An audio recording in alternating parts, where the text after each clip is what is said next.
महिमा राम नाम की। मित्रों, इस संसार में आने के बाद समय के साथ हर शब्द और वस्तु की कीमत समझ में आ जाती है, अर्थात उसकी महिमा समझ आ जाती है। सब कुछ समझने की कोशिश करता है, आसानी से समझ नहीं आता। उसे जिसके नाम में भी इतनी महिमा है जो हमारी सोच से भी परे है, और वह है राम नाम की महिमा। मित्रों, राम नाम की महिमा को जानने के लिए हम बीते काल की एक घटना से समझने की कोशिश करेंगे, जो हमारे लिए इस संसार में आने के बाद अहम भूमिका रखता है। किस तरह? मित्रों, जानने के लिए बने रहे हमारे साथ वीडियो के अंत तक। एक महात्मा जी रात्रि के समय में श्री राम नाम का जाप करते हुए अपनी मस्ती में चले जा रहे थे। जाप करते हुए वे एक गहन जंगल से गुजर रहे थे। वे किसी एक स्थान में अधिक समय नहीं रहते थे। वे ईश्वर नाम प्रेमी थे, इसलिए दिन रात उनके मुख से राम नाम का जप चलता रहता था। स्वयं राम नाम का जप करते तथा औरों को भी उसी मार्ग पर चलाते। महात्मा जी गहन जंगल में मार्ग भूल गए थे, पर अपनी मस्ती में चले जा रहे थे कि जहां राम ले चले वहां दूर अंधेरे के बीच में बहुत सी दीपमालाएं प्रकाशित थी। महात्मा जी उसी दिशा की ओर चलने लगे। निकट पहुंचते ही देखा कि वट वृक्ष के पास अनेक प्रकार के वाद्य यंत्र बज रहे हैं। कहीं स्त्री पुरुष साथ में नाचते कूदते हंसते तथा औरों को हंसा रहे हैं। उन्हें महसूस हुआ वे मनुष्य नहीं प्रेत आत्मा है।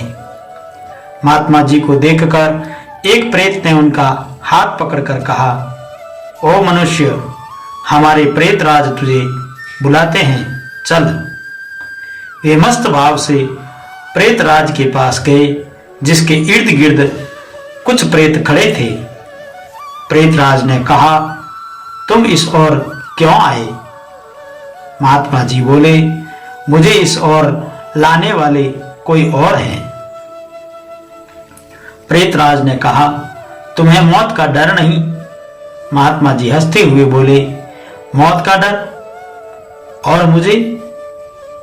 हे प्रेतराज, जिसे जीने का मोह हो उसे मौत का डर होता है। हम साधु लोग तो मौत को आनंद का विषय मानते हैं। यह तो देह परिवर्तन है। प्रेतराज ने कहा, तुम जानते हो हम कौन हैं? महात्मा जी बोले, मैं अनुमान करता हूं कि आप प्रेत आत्मा हो। प्रेतराज, तुम जानते हो लोग हमारे समाज के नाम से कांपते हैं। महात्मा जी बोले, प्रेतराज, मैं एक प्रश्न पूछ सकता हूं? महात्मा जी की निर्भीकता देख करके प्रेतों के राजा को आश्चर्य हुआ। पूछो, क्या प्रश्न है? महात्मा जी ने पूछा, आज यहाँ आनंद उत्सव क्यों मनाया जा रहा है? प्रेतराज बोला, मेरी इकलौती कन्या योग्य पति न मिलने के कारण अब तक कुंवारी है, लेकिन अब योग्य जमाई मिलने की संभावना है। कल उसकी शादी है, इसलिए यह उत्सव मनाया जा रहा है। महात्मा जी हंसते हुए, तुम्हारा जमाई कहाँ है?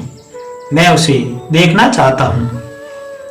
प्रेतराज बोला, जीने की इच्छा के मोह को त्याग करने वाले महात्मा, अभी तो वह हमारे पद यानी प्रेत योनि को प्राप्त नहीं हुआ है। वह इस जंगल के किनारे एक गांव के धनवान का पुत्र है। महादुराचारी होने के कारण वह इस समय भयानक रोग से पीड़ित है। कल संध्या के पहले उसकी मौत होगी, फिर उसकी शादी मेरी कन्या से होगी। इसलिए रात भर गीत नृत्य करके हम आनंद उत्सव मनाएंगे। महात्मा जी ने कहा, अच्छा। कहते हुए अपने स्थान से घूमते हुए हनुमान चालीसा का पाठ शुरू किया और वहां से चल दिए और जंगल के किनारे गांव में पहुंचे। उस समय सुबह हो चुकी थी। एक ग्रामीण से महात्मा जी ने पूछा, इस गांव के किसी श्रीमान का बेटा बीमार है? ग्रामीण ने कहा, महाराज, नवलसा सेठ का बेटा साकल चंद 1 वर्ष से बीमार है। बहुत उपचार किए पर उसका रोग ठीक नहीं होता। महात्मा जी नवलसा सेठ के घर पहुंचे। साकल चंद की हालत गंभीर थी, अंतिम घड़ियां थी। फिर भी महात्मा जी को देखकर माता पिता को आशा की किरण दिखी। उन्होंने महात्मा जी का स्वागत किया। साकल चंद के पलंग के निकट आकर महात्मा जी राम नाम की माला जपने लगे। दोपहर होते होते लोगों का आना जाना बढ़ने लगा। महात्मा जी बोले, क्यों साकल चंद, अब तो ठीक हो? साकल चंद ने आंखें खोलते ही अपने सामने एक प्रतापी संत को देखा तो रो पड़ा। बोला, बाबा जी, आप मेरा अंत सुधारने के लिए पधारे हो। मैंने बहुत पाप किए हैं, भगवान के दरबार में क्या मुंह दिखाऊंगा। फिर भी आप जैसे संत के दर्शन हुए हैं, यह मेरे लिए शुभ संकेत है। इतना बोलते ही उसकी सांस फूलने लगी, वह खांसने लगा। महात्मा जी बोले, बेटा निराश न हो, भगवान राम पतित पावन हैं, तेरा यही अंतिम घड़ी है। अब काल से डरने का कोई कारण नहीं। खूब शांति से चित्तवृत्ति के तमाम वेग को रोककर श्री राम नाम के जप में मन को लगा दो। जाप में लग जा। शास्त्र कहते हैं,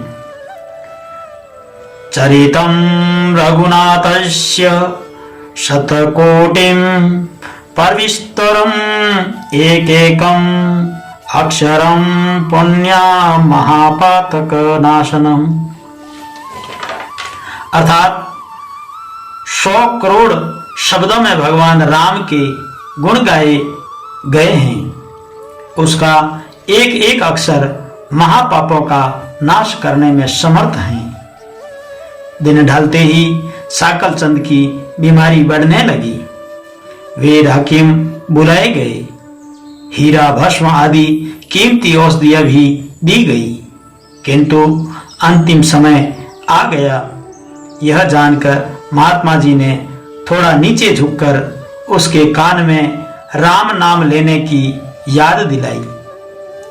राम बोलते ही उसके प्राण पंखेरु उड़ गए। लोगों ने रोना शुरू कर दिया। शमशान यात्रा की तैयारी होने लगी। फिर महात्मा जी वहां से चल दिए। नदी तट पर आकर स्नान करके नाम स्मरण करते हुए वहां से चल दिए। शाम ढल चुकी थी।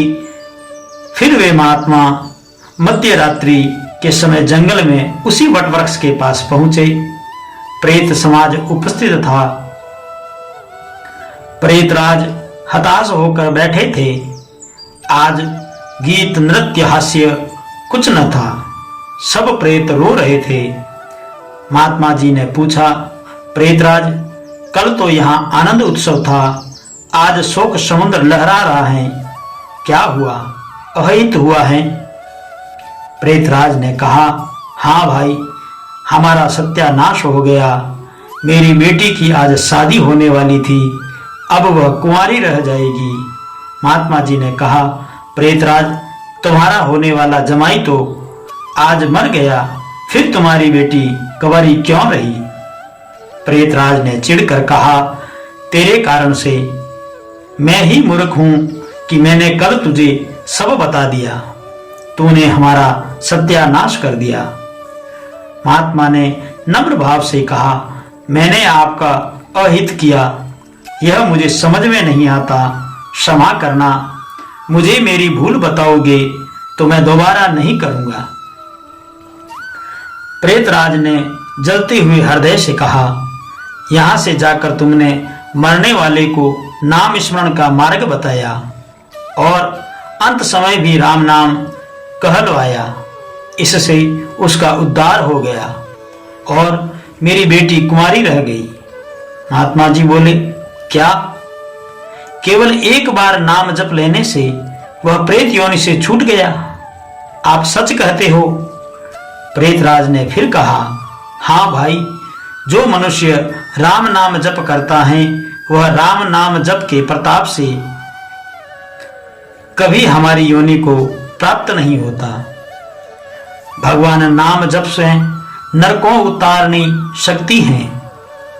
इतना कहते कहते बातों बातों में लिए राम के नाम के प्रभाव से प्रेतराज की भी मुक्ति हो गई और प्रेत के द्वारा राम नाम का यह प्रताप सुनकर महात्मा जी प्रेमा अश्रु बहाते हुए भाव समाधि में लीन हो गए।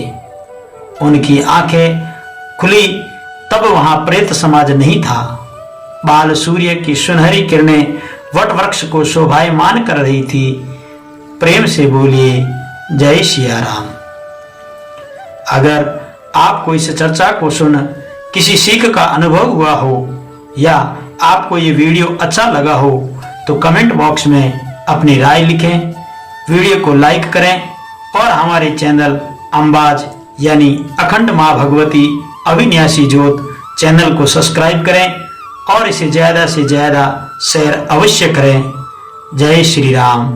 धन्यवाद।